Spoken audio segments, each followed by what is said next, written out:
دا په خوست ښار کې د ژمني پوښاک توکو یو له تر ټولو سترو بازارونو دی چې ګڼ شمېر عام خلک بېلابېل ژمني توکي رانیسي.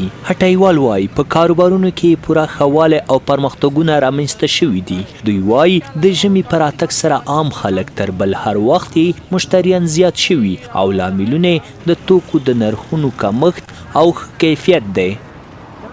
ټول مال الحمدلله چې کوم وینو دا دغلته افغانستان کې جوړیږي. مخکې موږ راوړلې لاهور نه، پاکستان نه، پېښور نه، له دغو ملکونو.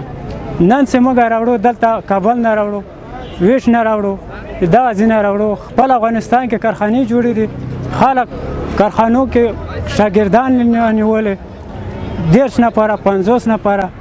دغه الحمدلله د هېواد په بیا رغونه کې ښه راتګ ده. له بلې خوا د توکو پر ښه کیفیت سربیره د نرخونو ښه والی هم هغه څه دي چې د مشتریانو پام یې ورخپل کړی او د توکو په رانیولو ته یې هڅولي دي.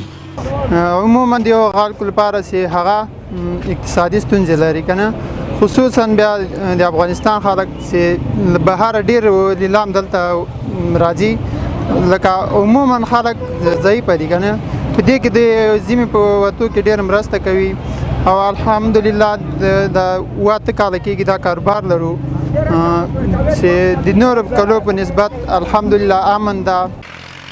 د ژمي په راتګ سره نه یوازې د پوښاک لیلامي بازارونه توده شوي دي، بلکې د ژمي موسم په راتګ سره په بېلابېلو نورو کاروبارونو کې هم پرمختګونه رامنځته شوي او په ترڅ کې د عایداتو ګراف هم لوړ شوی دی.